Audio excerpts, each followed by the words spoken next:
Frank Bickle. Skeeters am a-humming on the honeysuckle vine. Sleep, Kentucky Bay. Sandman am a-coming to this little babe of mine. Sleep, Kentucky Bay.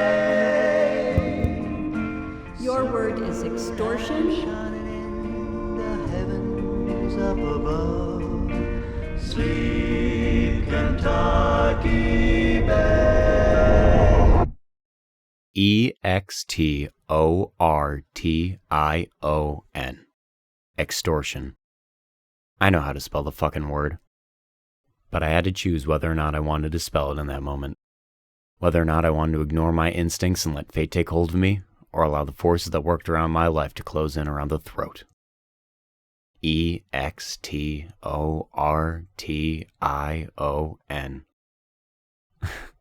That's funny.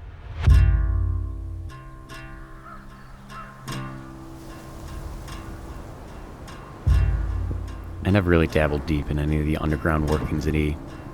I wasn't perfect. A doctor's note here and there. Bumped my Spanish final by 8% for an A. But I mean, who didn't in those days?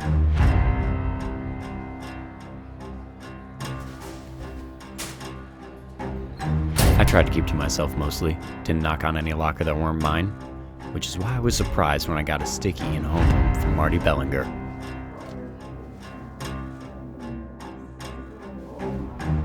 They used to meet in the fourth stall in the East Wing men's room, but the custodian started giving them access after he got caught scooping from the men's locker room. They were known as the Lost and Found. Frank, please. Come on, sit down.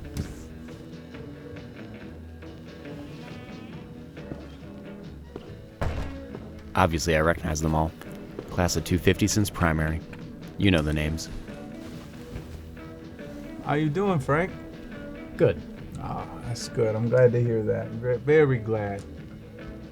Andreas. Andy, you called him, was the forger. He could scribe anyone's signature in the school, drama teach to the VP. Had the stationery, too. He was a doctor's note man. Could get you out of any class, any period. No questions. I heard he even got Mr. Monroe's tenure. Marcelo B. was a GPA booster. He could bump points on a test, push a C to a B. Wasn't always cheap, but the scholarships you could get after he pushed you over the 3.8 line made it worth it. Even I wasn't exempt from his records. Woodshop, sophomore year. Fixed me a killer birdhouse. Riley S. Never heard her speak more than 5 words at a time. Could make anyone disappear. Really disappear. If you heard she was going steady with someone, male or female, you had better say your goodbyes. And then there was Jake. He was the kingpin in Easton, the godfather, if you watch old movies. He had his fingers in every game happening in the underground of those halls.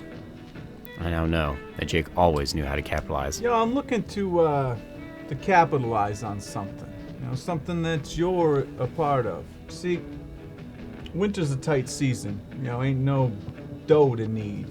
Hockey, cheer, dance, it's even money. I can't bet on that. There's wrestling. Smart, huh, Frankie? Very smart. And it's a saturated game. Every kid with a Jan Sport book bad's playing those odds. Now, I need something low risk, but high reward. You know how to spell reward, Frankie? You're looking to bet on the spelling bee. Bingo. And you're the guy to help us. Look, I wish I could tell you that sort of thing is a guarantee, but it's not that kind of company. Who said anything about winning?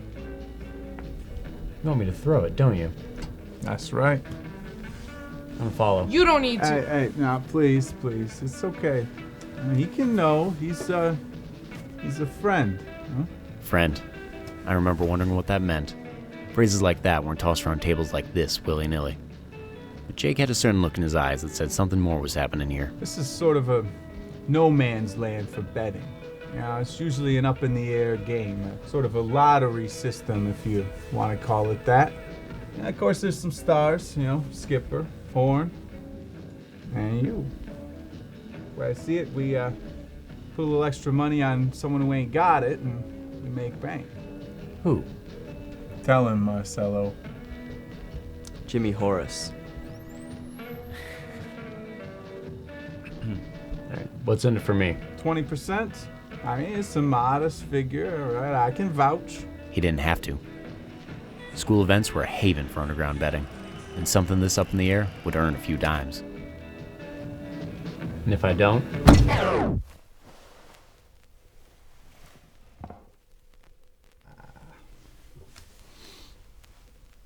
We needn't talk of that. Shit. I was in. As soon as we got back from winter break, things were being put into motion. Obviously, Jimmy would stay. And there were a few kids in the lower level classes we knew wouldn't stand two-legged on stage. But there were 6 who had to go. Benny Cabrera was a consistent attention seat. Teachers didn't trust him.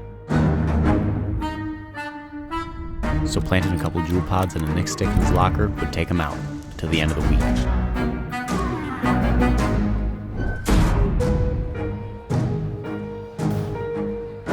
Stacy Skipper was trickier. A goody-goody. Couldn't pin something on her easy. But someone pointed out she sat at the peanut-free table. So the class before lunch, Marcelo put down the bomb.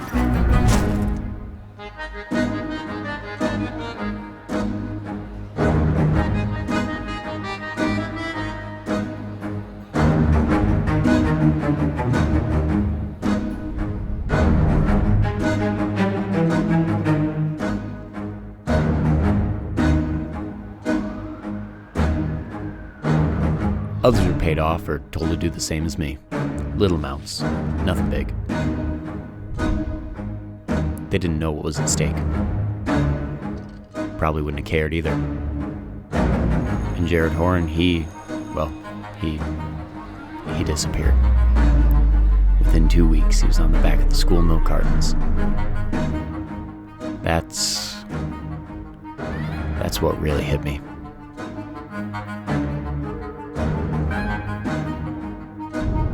Everyone's pieces were slowly falling into place. It was coming down to the wire. It was coming down to me.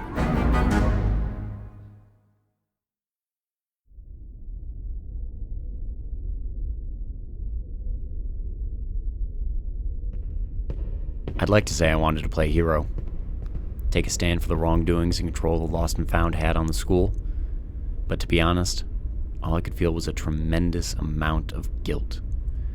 Not the kind of guilt you feel when you lie to your rents or something.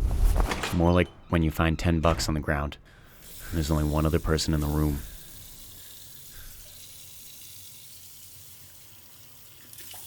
You good, Frank? Yeah, I'm good. Good. You know, you're doing a good thing, right? And not a lot of people be doing what you're doing. We let you in because we see you. You're not invisible. Lost and found, my friend. You will be found. And if I don't want to be found?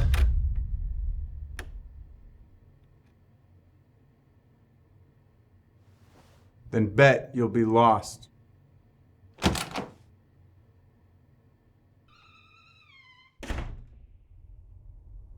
EXTORTION.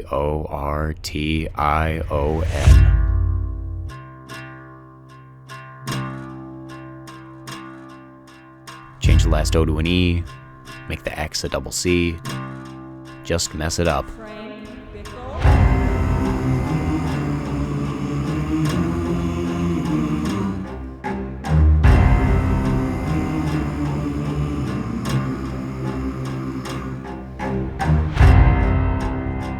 Money, a seat, and a hand in these halls. It was an easy choice for most. Your word is extortion. I'm not valiant. I'm not someone who needed to feel better about himself or wanted a picture in the yearbook.